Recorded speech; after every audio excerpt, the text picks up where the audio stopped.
Welcome to Human Drift, your quirky night's sleep and regulation channel, where we talk about the things that fall through the cracks in reality.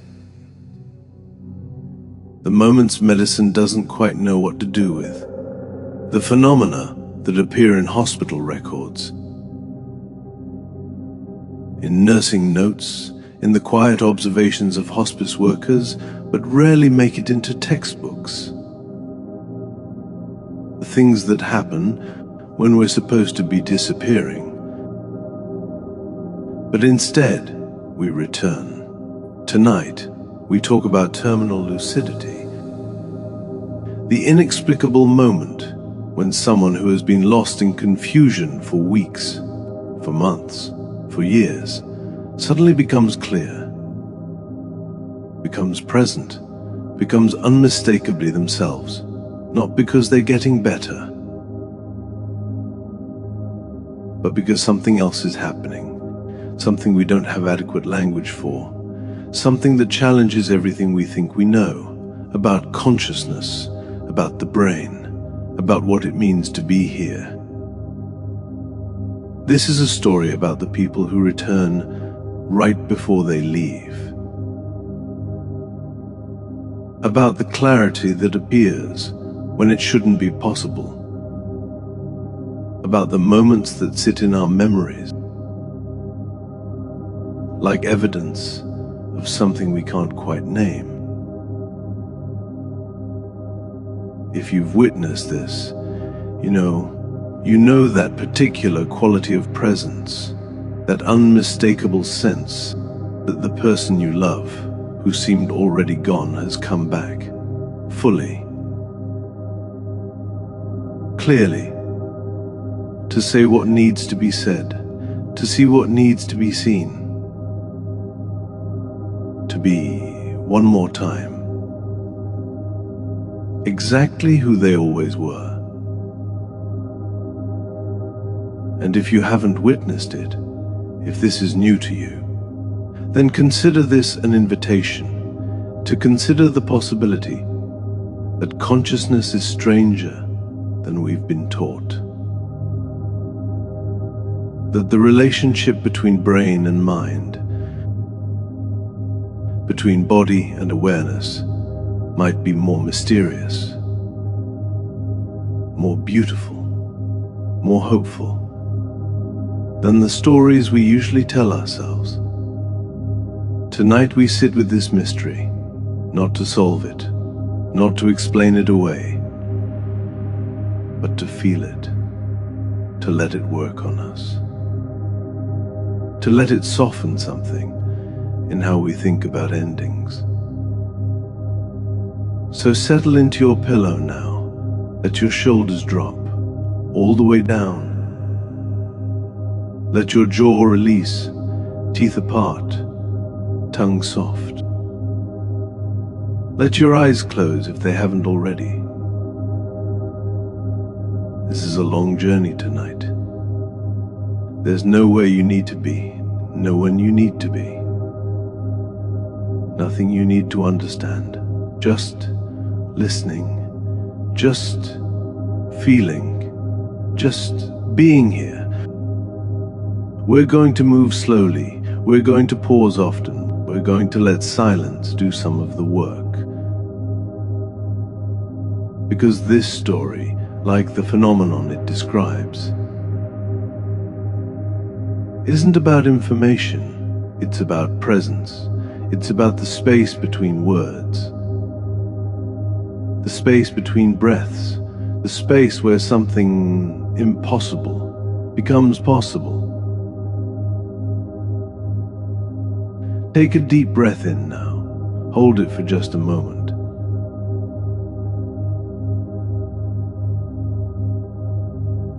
And let it go. Slowly, completely. Like you're releasing something you've been carrying. Again. Breathe in, hold. And release. Good. You're here. You're ready.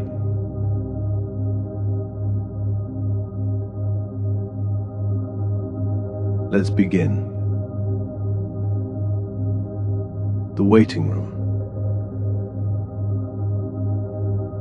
Close your eyes now. Let your breathing slow. Picture a room you know well. Afternoon light through curtains, the sound of breathing. Steady, shallow, reliable. Someone you love is in that room. They have been quiet for a long time.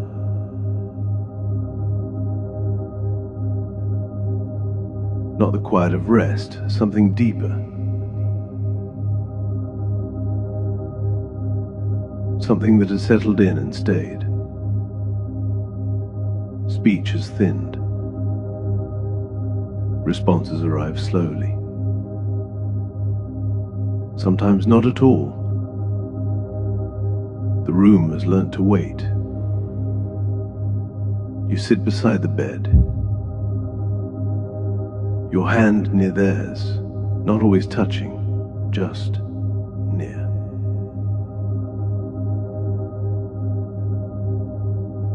Days have passed like this, weeks perhaps. Time moves differently in rooms like these. Hours stretch, moments compress. Everything becomes texture, light changing on walls. The rhythm of breath. The weight of presence. You have learnt their patterns. The small movements that mean discomfort. The particular quality of silence that means peace. The way their hand sometimes twitches, reaching for something, someone.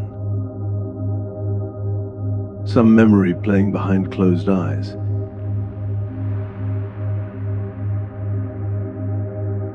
Medical professionals come and go. They speak in low voices. They adjust things. They check monitors. They nod to you with that particular expression. The one that says, "We are here, but we are not expecting change." Your breath deepens now. In through the nose, out through the mouth. Following the rhythm of this room, this waiting, this vigil.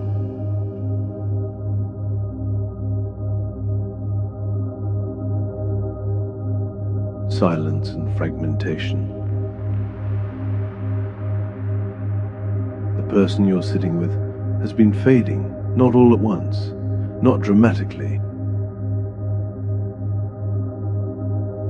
but gradually, like color bleeding from fabric, left too long in sunlight. Conversation, when it happens, arrives in fragments, half sentences, words that don't quite connect, names confused, timelines blurred. You ask a question. The answer comes minutes later, or doesn't come at all. The thread lost. Somewhere between your voice and their understanding. Their eyes, when open, look through you sometimes, past you at something you cannot see. You've learnt not to expect recognition, not to need it. You sit anyway. You speak anyway. You hold their hand anyway. Because somewhere, beneath the fog, beneath the silence, you believe they might still be there. But you don't know. You can't know. The person you knew seems already gone. Speech has become rare, thin, more absence than presence. And you sit with that absence, day after day, learning to be present with someone who seems not to be. Your shoulders relax now, dropping away from your ears. Your spine softens vertebra by vertebra, settling into the mattress beneath you.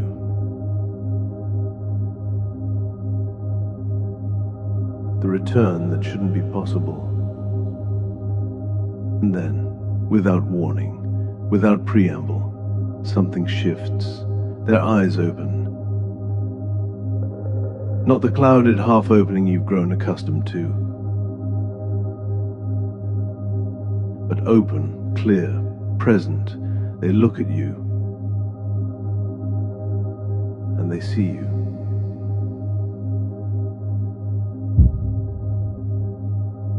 They see you.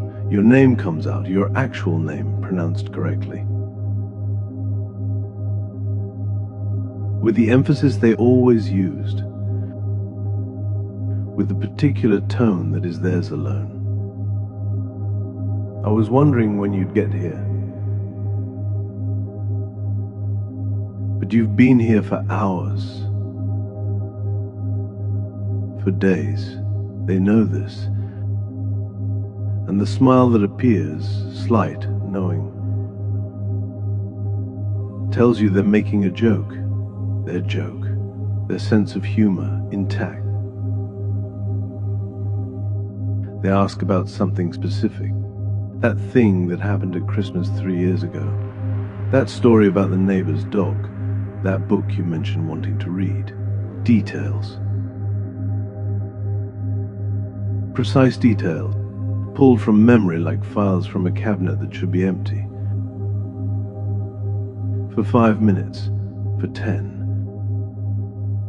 for however long this lasts, they are unmistakably themselves.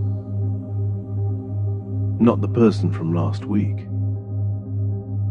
Not the fading presence, but them. Whole, clear, coherent. They might ask for water. They might comment on the light. They might say something profound or something completely mundane.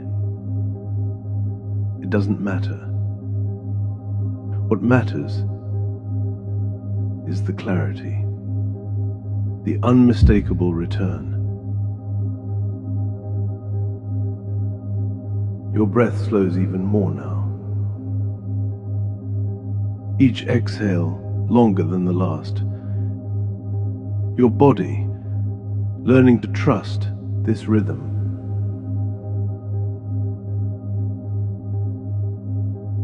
The medical paradox.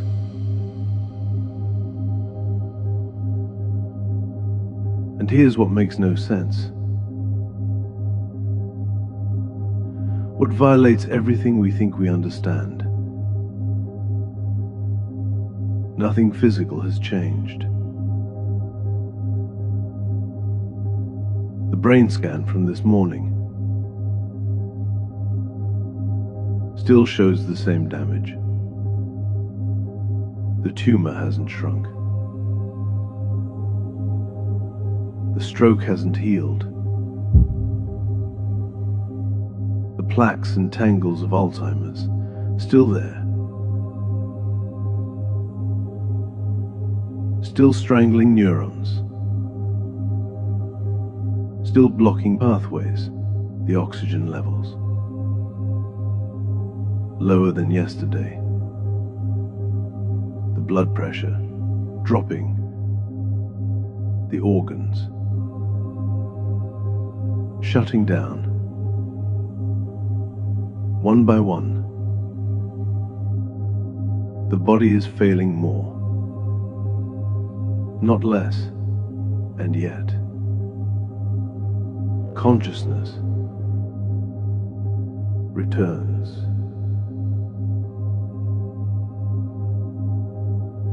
The brain is more damaged, not less. The neurons are firing worse, not better. The chemistry is more chaotic, not more organized.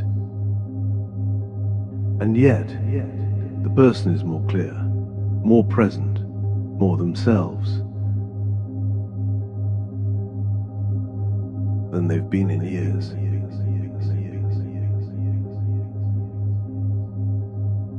How? The brain, we're told, produces consciousness, like the liver produces bile, like the heart produces circulation. It's a function of neurons firing, of chemistry, of electrical signals, traveling through gray matter. Damage the brain, lose the function, destroy enough neurons, lose enough connectivity, and consciousness should diminish, proportionally, predictably. But that's not what happens here. Let your jaw soften completely now. Your tongue heavy in your mouth, your teeth apart. Nothing to hold. Documented reality. In 2009, researchers in Bielefeld, Germany, studied this systematically. They tracked nursing home residents, patients with severe dementia, people who hadn't recognized family, hadn't spoken coherently for months, for years. 43%, nearly half, experienced terminal lucidity, return to clarity. In their final days, final hours, 43%. This isn't rare. This isn't exceptional. This is common. And medicine has no explanation. This paradox has haunted medicine for centuries. Documented in papers going back to the 1700s. Observed by physicians, by nurses, by families, by anyone who sits long enough with the dying. It appears in hospital records, in nursing notes, in the quiet observations passed between shifts, between colleagues, between people who have seen what shouldn't be possible. But it rarely makes headlines, rarely makes textbooks.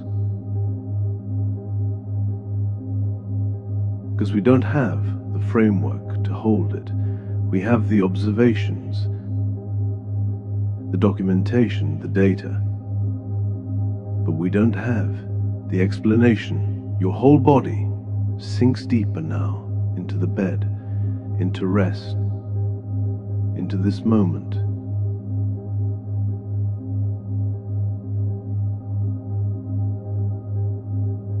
The hard problem. No switch was flipped.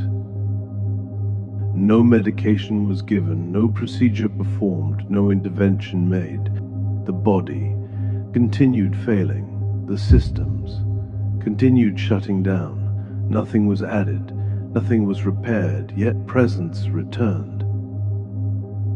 This is what sits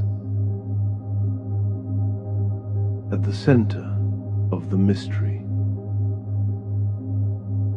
Not that consciousness can return, but that it returns when everything we understand says it shouldn't.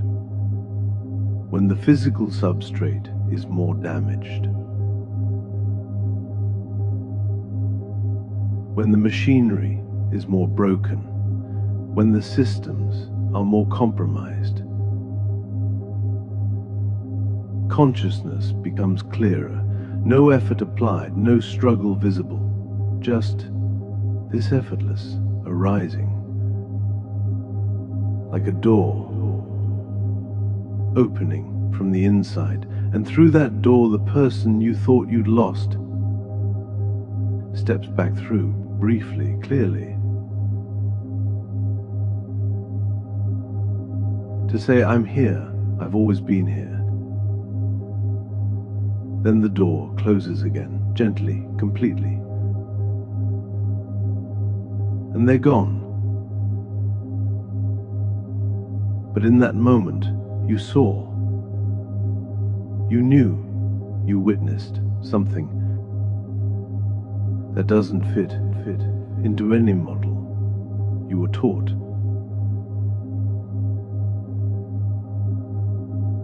Let your breathing be effortless now.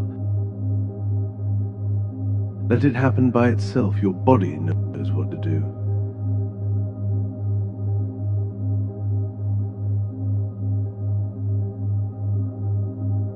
Chemistry at the threshold. There is a molecule in your body right now, in your blood, in your cerebrospinal fluid, in the tissues of your brain and spine. It is called N,N-dimethyltryptamine, DMT. Your body knows how to make it. The enzymes exist. In human tissue, in the pineal gland, in the lungs, scattered throughout the body's molecular architecture. Scientists have measured it. In human blood samples, in cerebrospinal fluid, in living human beings. Not a lot, but it's there.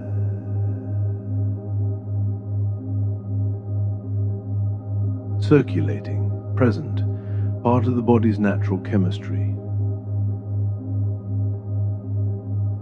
What it does. What purpose it serves, that remains unclear. But when isolated, when concentrated, when administered in ways the body doesn't naturally produce, DMT causes something profound. Time loosens. The boundary between self and world becomes permeable. Patterns emerge, geometric, alive.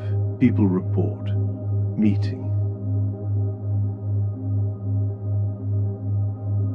Presences, entities, experiencing love, feeling held by something vast. The experience lasts minutes, but feels like hours, like lifetimes.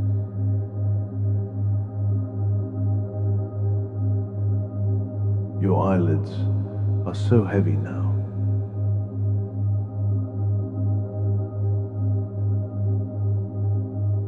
Like stone.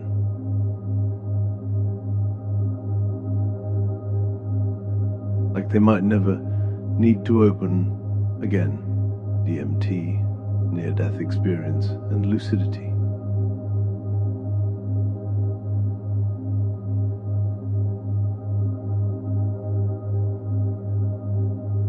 And here's what researchers have wondered, quietly. In papers that acknowledge how speculative this is, what if the body releases it at certain thresholds, at birth? That first overwhelming transition from water to air, from one state to another at death. That final transition. In near-death experiences, when the heart stops, when oxygen drops, when the system begins to shut down, people report tunnels of light, geometric patterns, profound peace, meeting deceased loved ones, losing fear of death entirely. The same reports as DMT experiences, the same qualities. Is the brain, in its final moments, releasing whatever it's been holding back? Or,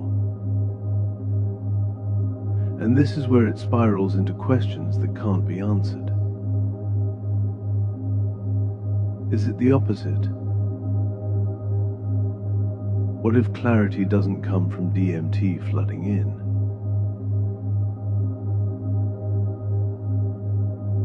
but from all the other chemistry? Stepping back, what if the usual suppression, the usual filtering, the usual narrowing of awareness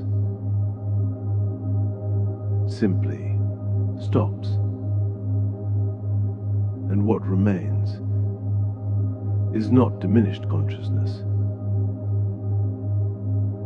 but expanded consciousness,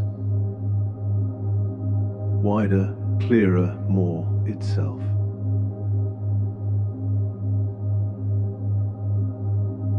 Your body is dissolving now into the mattress. Boundaries softening, edges blurring.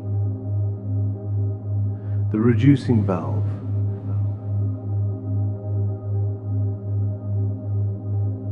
A neuroanatomist named Jill Bolte Taylor had a massive stroke in her left hemisphere as her language centers shut down, as her sense of boundaries dissolved, as her brain lost function. She experienced profound peace, cosmic connection, a sense of being, everything, at once.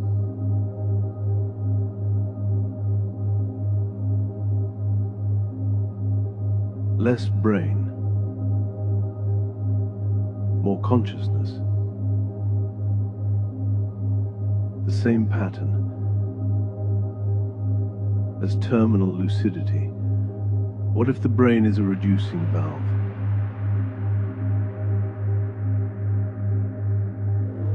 Taking the overwhelming totality and narrowing it down to this, to now.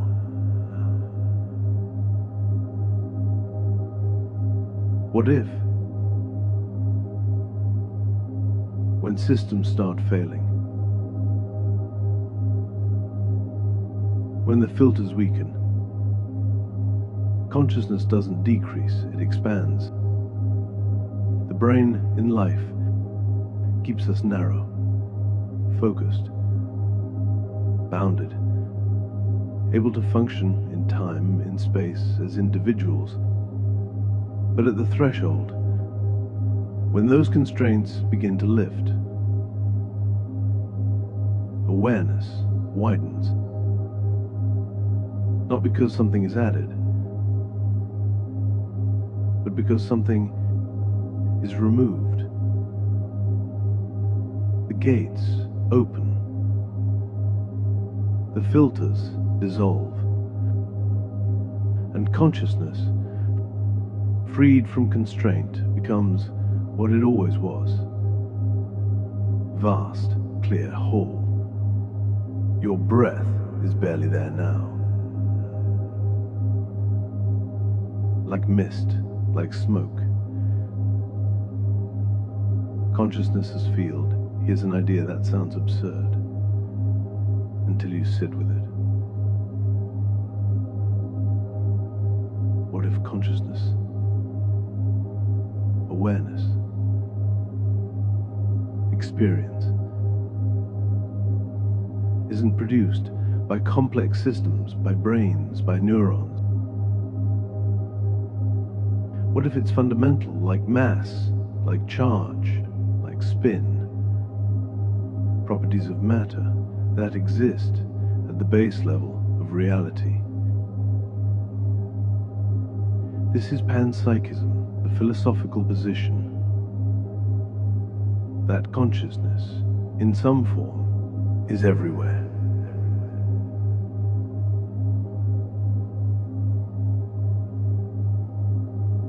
Complex systems, like brains, don't create consciousness. They organize it, they focus it, they give it structure, direction. The sense of being, a particular self. But the basic ingredient, the raw awareness, the capacity for experience, that's not produced. That's fundamental.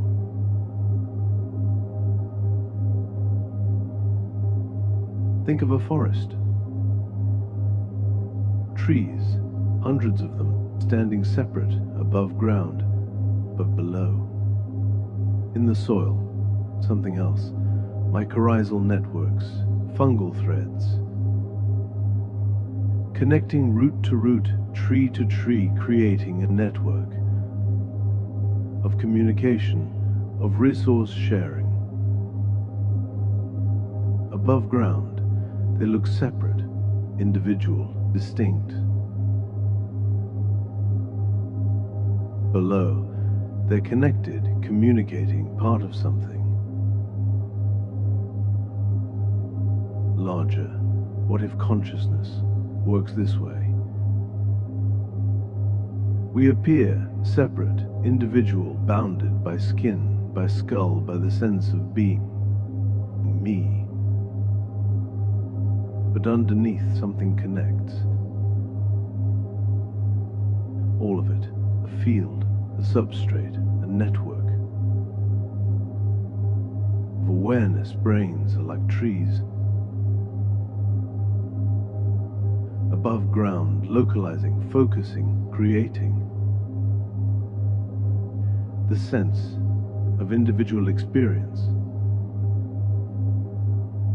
But the consciousness itself, the awareness, the capacity for experience, that's the network, the field, the substrate.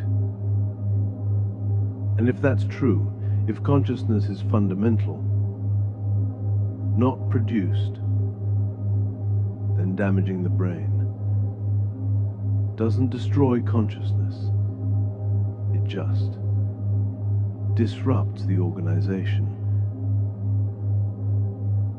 disrupts the focusing mechanism, disrupts the ability to concentrate awareness into the experience.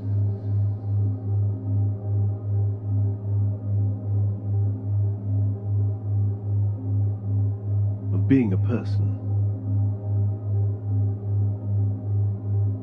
But when the brain starts to fail completely, when the reducing valve weakens, when the filters drop away, consciousness might clarify.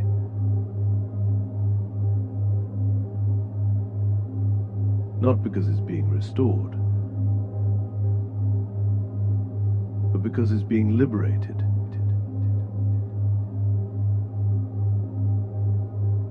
Your body knows this already.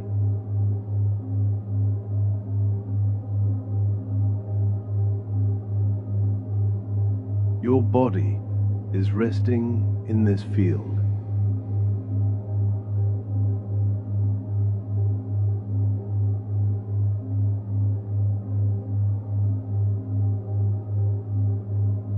right now.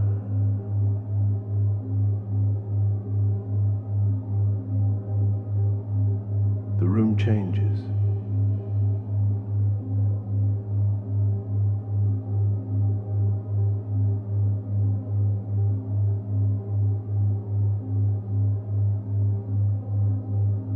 In that room,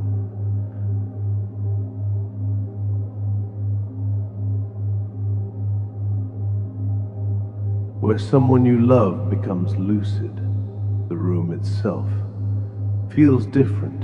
The air, the light, the lamp in the corner, the curtains, everything seems more present, like the room is participating in this moment of clarity, like awareness isn't just in the person, but around them, between you, in the space itself. This isn't imagination, it's not wishful thinking.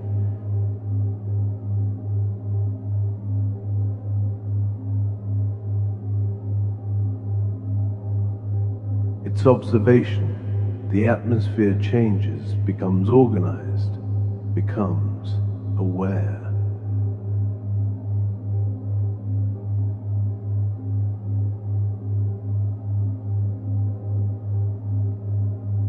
When normal inhibitions shut down, when the usual patterns of suppression and filtering weaken, different regions that normally work separately start communicating in new ways.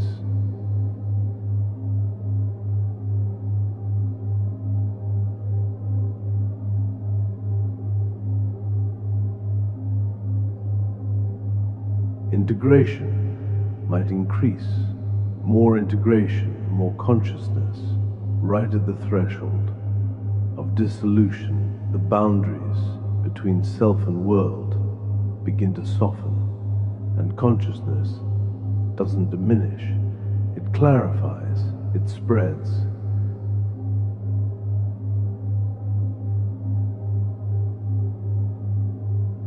Your whole being is sinking now, like you're being held by the earth itself, purposeful lucidity. And here's something that deepens the mystery. They wait. People experiencing terminal lucidity don't just become clear randomly.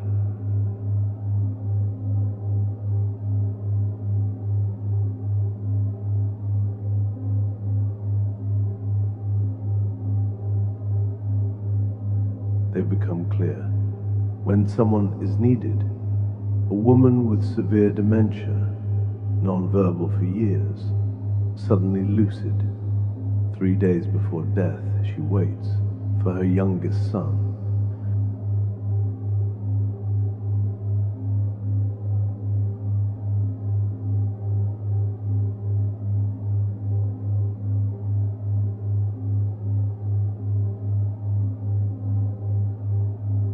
Who is traveling from another city. She stays lucid, stays present until he arrives. They have a conversation. She tells him what she needs to tell him.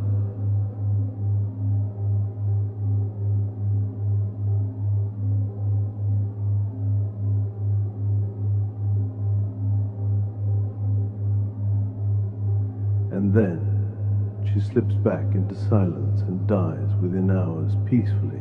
This suggests something that violates our models even more than the lucidity itself.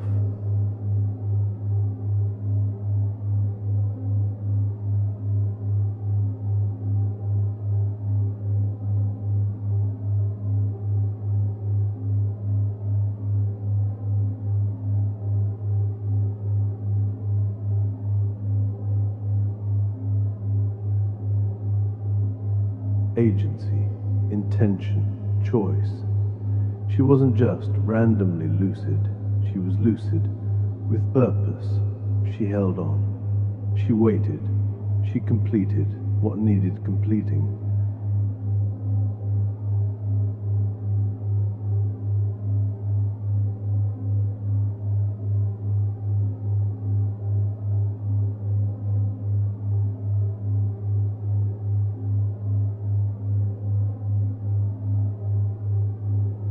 And then she let go.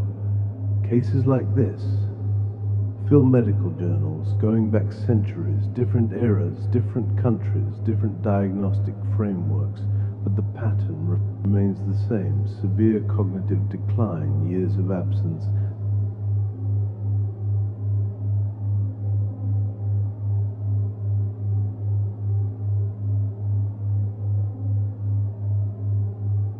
Then suddenly clarity return, recognition, wholeness, often timed with precision.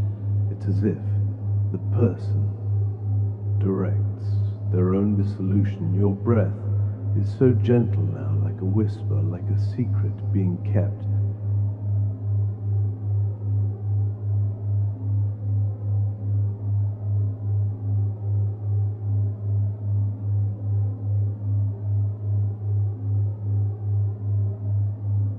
By your body, the nurses know. There's a reason. Hospice nurses don't seem surprised. By terminal lucidity, they've seen it dozens of times, hundreds perhaps. They've learned to recognize the signs. When a patient who has been unresponsive suddenly asks,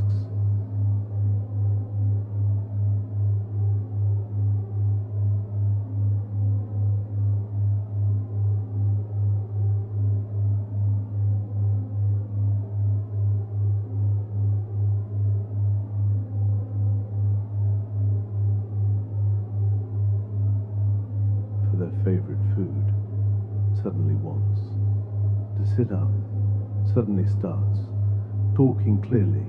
The experienced nurses know they quietly call the family. They suggest people come soon. They don't say why, they just encourage presence because they know this is the window, this is the time when goodbyes happen.